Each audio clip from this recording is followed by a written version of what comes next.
वो कर्नाटक का पैसा भी कहीं हाथ से ना चला जाए। सरकार वो तो लोग तो उनको वोट देने वाले नहीं है, लेकिन उस नंबर 1 का जो खनन माफिया है तो उसके खिलाफ सरकार कार्रवाई करने के लिए तैयार नहीं, और अपने आप को कहते हैं हम दूध के धुले हुए हैं, अपने आप को कहते हैं हम दूध के धुले हुए हैं। और जब ये फैसला लिया माननीय उपसभापति जी, तो इन्होंने ये कहा कि विरोधी पार्टियां इसलिए चिल्ला रही हैं, ये लोग कह नहीं रहे हैं, विरोधी पार्टियां इसलिए चिल्ला रही हैं क्योंकि इनको मालूम है कि इन्होंने काला धन इकट्ठा किया है, वो ऐसा अपनी कमजोरी को छिपाने के लिए। लेकिन मैं सरकार को ये बताना चाहती हूँ, और खासतौर से बीजेपी के लोगों को, कि ये जो काला धन इकट्ठा करने वाली बात है, बाकी विरोधी दल अपना बात की अपने बारे में खुद बोलेंगे, लेकिन जहां तक बीएसपी का सवाल है, बीएसपी के बारे में सबको ये मालूम है कि बीएसपी एक पॉलिटिकल पार्टी बाद में मूवमेंट पहले है।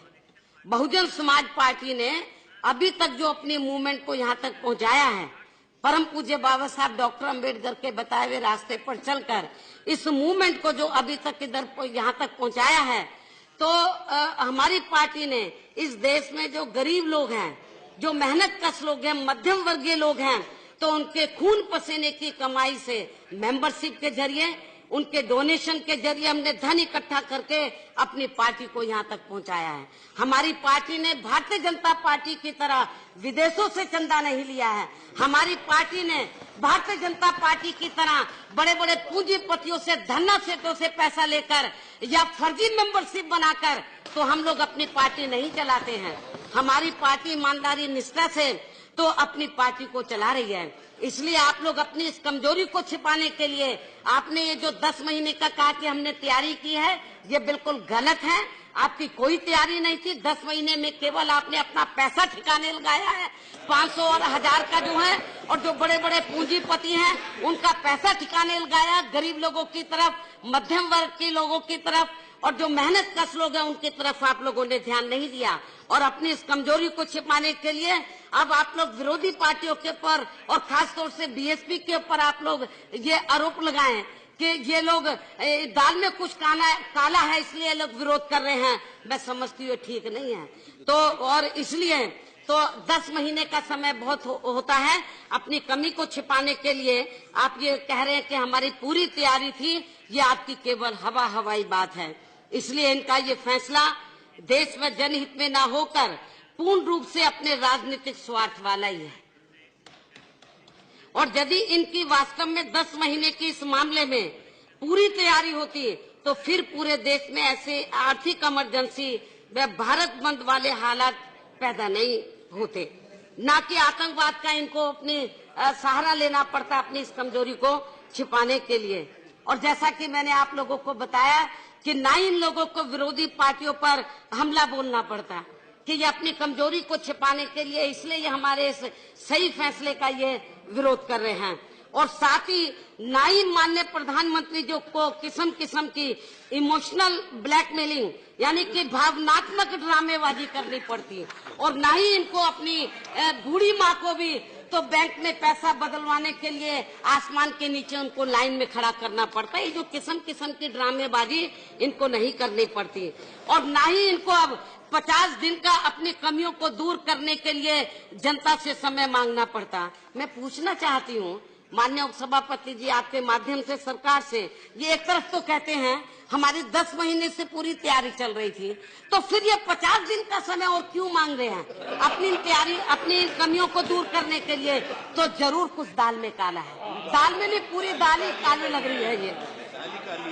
लेकिन इसके साथ ही यहाँ एक ये भी सवाल पैदा होता है कि इनको ये फैसला, ये जो इन्होंने बड़े नोटों पर पाबंदी लगाने का ये फैसला लिया है, तो इनको यकायक जब केंद्र में इनकी सरकार को बने हुए पूरे 2.5 साल हो गए हैं, तो 2.5 साल के बाद यकायक क्यों याद आ गया है?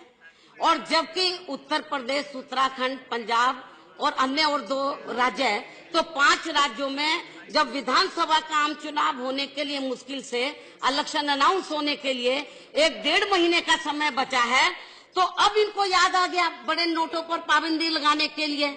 तो इसका मतलब ये है कि इनकी हालत बहुत ज्यादा खराब है। इन्होंने 2.5 साल के अंदर यानी कि लोकसभा चुनाव के दौरान जो उन्होंने देश की जनता को जो अच्छे दिन दिखाने के लिए जो वायदे किए थे, किस्म किस्म के वायदे किए थे, गरीबों को, मेहनत कश लोगों को, मध्यम वर्गीय लोगों को, किसानों को, मजदूरों को, कर्मचारियों को, विभिन्न क्षेत्रों में लगे लोगों को, और खास तौर से छोटा और मध्यम वर्ग जो बिजनेसमैन है, उसको जो किस्म किस्म के वायदे किए थे, वो अब जो वायदे हैं, तो मैं ये बताना चाहती हूँ कि उन वायदों का 2.5 वर्षों के अंदर 1/4 हिस्सा भी इन्होंने अभी तक पूरा नहीं किया। 1/4 हिस्सा भी अभी तक पूरा नहीं किया है। तो इनकी हालत बहुत ज्यादा खराब है। और सही बात तो ये है कि इन्होंने अपनी इन कमियों पर से पर्दा डालने के लिए तो जल्दबाजी में ये सब इन्होंने फैसला लिया है। और ये सब और ये गलत फैसला लेकर, बिना तैयारी के फैसला लेकर देश की जो गरीब, मेहनत कश जो आम जनता है, मध्यम वर्गीय लोग हैं, तो उनको इन्होंने बड़े पैमाने पर पीड़ित किया, उनको बड़े पैमाने पर दुख पहुंचाया है, केवल अपनी कमजोरियों को छिपाने के लिए। सही बात तो ये है। लेकिन इन्होंने अपने इस राजनीतिक स्वार्थ में जो ये जल्दबाजी में बिना तैयारी के अब कच्चा फैसला लिया है, अपरिपक्व फैसला लिया है, जिससे देश की आम जनता त्राही त्राही कर रही है, वह अति पीड़ा में है, अति दुखदायी है।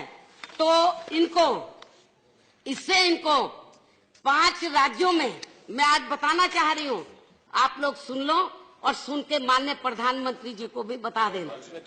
और ये मैं आपको बताना चाह रही हूँ। अब ये कह रहे हैं कि जरूर आपका तो जरूर सुन रहे होंगे, वो चाहे किसी का सुने या न सुने। तो मैंने कहा सुन नहीं भी सुन रहे हो तो हो सकता है कि वो नींद की गोली खाकर न सो गए हो। आज का जो डिबेट चल रहा है, अभी तो वो यही उल्टा ही बोल रहे थे गाजीपुर में जाकर, वो खुद ही ना कहीं नींद की गोली खाकर सो गए हो। यदि सो भी गए हो तो आप लोग बता देने का है। तो इन्होंने ये जो कच्चा और बिना तैयारी का जो फैसला लिया है, तो मैं समझती हूँ कि अभी हाल ही में कुछ समय के बाद जिन 5 राज्यों में असेंबली का इलेक्शन अनाउंस होने वाला है, उन राज्यों में तो इनको वहां की जनता जरूर सजा देगी। और इसकी सजा यही नहीं, 5 राज्यों में सन 2019 में लोकसभा का आम चुनाव होगा, तो उसमें भी इसकी तकड़ी सजा आप लोगों को जरूर मिलेगी। और मान्यवर, मैं आपको ये बताना चाहती हूँ कि इन्होंने अब बैंक से पैसा निकालने के लिए शाही लगाने का भी प्रावधान किया है कि भाई वो कहीं दोबारा ना आ जाए। मैं समझती हूँ जो शाही लगा रहे उसकी वोटिंग अभी हो जाए, जो सन 2019 में इलेक्शन होने वाले उसकी वोटिंग अभी हो जाए, मालूम हो जाएगा कि जनता आपके इस फैसले के साथ में है या नहीं। तो मान्यवर, जो भी मैंने अपनी बातें रखी हैं और मेरे से पूर्व में विपक्ष के जिन माननीय नेताओं ने भी अपनी बातें रखी हैं, सरकार की ओर से भी बातें रखी गई हैं, वो तो उनकी मजबूरी है, क्योंकि माननीय प्रधानमंत्री जी के फैसले के खिलाफ जाएंगे तो अगले दिन ही उनकी मिनिस्ट्री चली जाएगी। उनकी मजबूरी है, उनसे लिपापोती उनको करनी है। मान्यवर, जो भी मैंने अपनी